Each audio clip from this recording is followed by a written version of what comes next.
Hey everyone, welcome to my Solak for Beginners quick guide for how to kill Solak with an experienced team. This guide actually only really covers how to kill the boss when your team knows what to do, and it's mainly focused on survival. I'll put out a more in-depth guide next week. Before I explain how this boss works though, I think it's important I put out a little disclaimer. If you already know how to do this boss, this is probably not a guide for you. This is just how to not die to basically all the mechanics and what you're generally trying to do. Here's what you should bring. Overloads, 5+ prayer restoring flasks, a shield, seldom and bruised food, and a yak or mammoth full of food. I'm aware, by the way, that a lot of teachers do not recommend using a yak or a mammoth full of food, but to be honest, I teach it a little differently, and kill times are a little less important in this case. Also, if you have an experienced team, you should not need to do that much DPS. Your DPS is only really that important on P4 normally. Here's a few other items that I would recommend bringing if you have them and are comfortable with using them. In this case, Ring of Death, Adrenaline Potions, Vitality Power Bursts, Dominion Mines, a Bladed Dive switch if you know how to use it, a Ring of Vigor switch, and any other DPS increasing stuff. It's important to note that this stuff is not actually required to get a kill, it just helps. Here are the abilities you definitely need to have access to. Anticipation, Freedom, Devotion, Resonance, Stun abilities, Surge, and then DPS increasing ultimate abilities. Some other abilities that are helpful but not actually required to get a kill are Reflect, Debilitate, Storm Strike, and Shatter if you have that unlocked. Secondary stuns, in this case they would generally be threshold stuns that are not on your Revolution bar. And then Bladed Dive if you have that unlocked. Now let's cover how to get there. The easiest way to get there is actually to use the Max Guild portal, although it does require 99 in all the stats. You can use the PVM hub portal, but you will have to have killed Solak at least once and survived this kill. You can use the Fairy Ring code BJS, as long as you have access to the Fairy Ring system and you have repaired the Fairy Ring next to Solak using 5 Bitter Cap Mushrooms.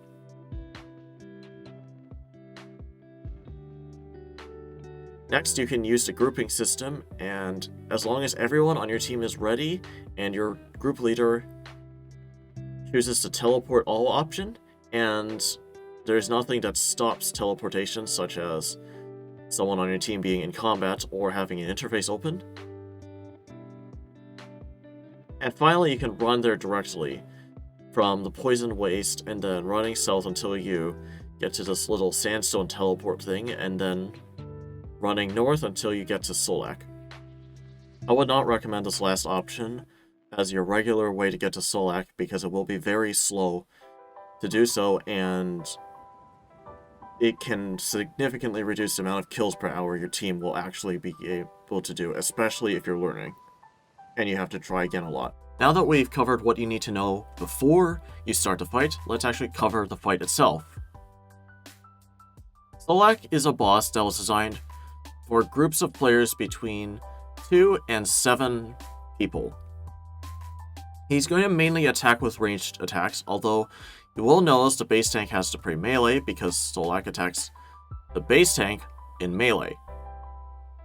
It's important to note that as you add more players, you're actually going to have more mechanics as well.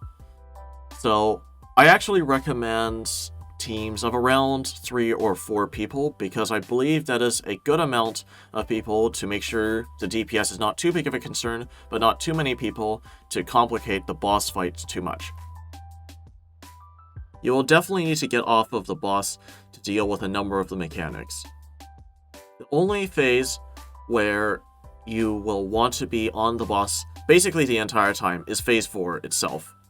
Here is a chart where I show the HP that Solak will have, her team size, and at each phase. Now let's start on phase 1. On phase 1, the main objective is to kill the core, which is the second HP bar that is below Solak's main HP bar. On phase 1, there are 6 mechanics to worry about. There's the pads, the root spawns, the personal roots, Blade Explosion 1, Blade Explosion 2, and then the arms and legs and core. For the pads, run towards the green marker that you see first that someone is not already on. Stay there until the green marker disappears and or you see an explosion. The more experienced people and the people with bladed dive switches should choose the paths that the new people have not already went for. There will be an adrenaline bar above your head after this. Wait until the adrenaline bar gets to about the middle, and then use Devotion and Resonance to defend against this hit. The roots will spawn earlier than this, but at 50 seconds, go start attacking the roots that have spawned around the edge of the arena. Later on, if you get a message about roots, run towards your arrow as fast as you can, and then Anticipation, when the timer counts down to 5 seconds or less, and immediately run away from your arrow regardless of how far you are from your arrow. If you did not get this message though, run towards the center when you see Solak do this weird animation. If you got caught by the roots, make sure to use Freedom and then run perpendicular to the path of the roots. Heat up as well. After dealing with these personal roots, immediately get back on the roots and kill them as soon as possible. When you get a message that says a blight begins to fester within you, there's also going to be an adrenaline bar that is above your head. Run away from your teammates, and if you can, resonance it, but just be able to take a 4,000 damage hit. This is going to happen again, but around the middle of the adrenaline bar filling up, on the second time, Solak will start the arms and legs. When Solak spawns the arms and legs, kill any roots that are still alive first, and then kill the arms and legs before the bar fills up. Pray Soul Split during this mechanic. If you fail to kill the arms or the legs before the bar fills up, you're going to have to do this mechanic again another time. After the legs die, Solak's core will be exposed. Do as much damage to that as possible. After the core, do as much damage as you can to Solak.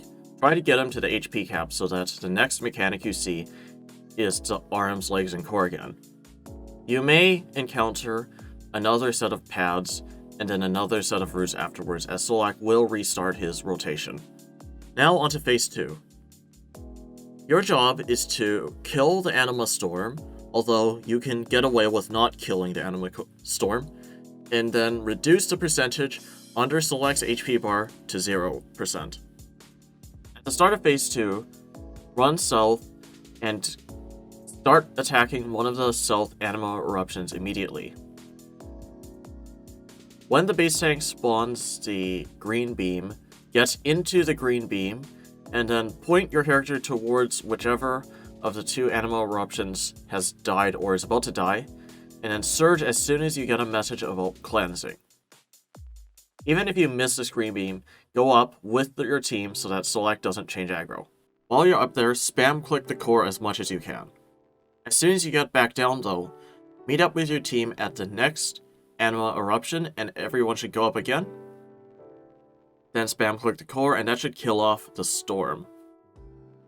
After that, kill any remaining Anima eruptions and then you can stand at the north center next to your base tank for the next part of phase 2. The next mechanic is jumping bombs. If you see any bombs within 3 squares of you, move away. Do not let them hit you. The initial ones you can take some damage from. They hit about 1,000 damage, but the later ones will potentially even kill you. For the Rain and Shield mechanic, just stand on the base tank and use a defensive ability if you want. You're going to take a bunch of 2Ks, and after the 5th hit, use Anticipation to defend against the next mechanic. If you use Anticipation after the previous mechanic, you will not have to worry about this mechanic. You can just Soul Split and attack. If you did not use Anticipation and Solak grabs you, Freedom and then move away from his arm, and then you can Soul Split and attack. The base tank will climb up this arm. You might get another rain attack, just stand on the base tank if this happens. And then if you see Solak spin around very quickly, use Barricade if you have available. Otherwise, you're probably going to die and you should teleport out. Now let's move on to phase 3. Phase 3 is far easier than phase 1 and 2, so if you've managed to make it this far, you're probably going to be able to make a kill. To finish phase 3, you need to either charge all of the pads around the arena or kill Erethdor in the mind. There is 4 mechanics on phase 3. The pads, the mind, the bleeds, and the bombs. The base tank will put Solak over one of the pads. After Solak stands over the pad long enough, the pad will turn purple, and there will be a small explosion from the pad. Just tank this if you want, or you can use Resonance, but Soul Split and attack Solak after this. If you want to, you can use your secondary action button to go inside the mind. You get 18 seconds to attack Erethdor in the mind. Pray range if you need, and make sure you have a decent amount of health when you go in, because you cannot eat inside. Do as much damage as you can, but make sure you don't kill Erethdor until your team has reached Solak's HP cap on phase 3. When Solak raises his hand high into the ground, he's going to apply a bleed. You and your team should stun as soon as possible to clear the bleed as soon as possible. Finally, the bombs. Step away from your teammates and use Resonance. Also make sure that there is nobody that did not get a bomb that is in between you and one of your teammates that got the bomb. Also, you should probably use Anticipation for this mechanic because the bleeds might happen at the same time and try to stun you. All you need to do on phase 4 is kill Solak before the secondary HP bar on Solak goes to 0. Your base tank is going to buy the rest of the team as much time as possible to do this. As soon as Solak runs forward and then runs back, start your ultimate ability and do all the damage you possibly can. Stun him as soon as you see an adrenaline bar above you or your teammates, and yeah, that's it. If you kill Solak here, you've gotten to kill. Now I feel we should explain what we actually get from the boss. So the average drop value at Solak is actually roughly 13 million a kill, which is actually quite a lot. However, most of the value actually ends up coming from the Grimoire pages and the small chance you get at getting a Blightbound crossbow or an offhand Blightbound crossbow or an Erethdor's Grimoire. It is important to note that I made this video on November 2021. It could be very different by the time you actually end up watching this video, so do take this number with a grain of salt. So here are the drop rates for the rare items.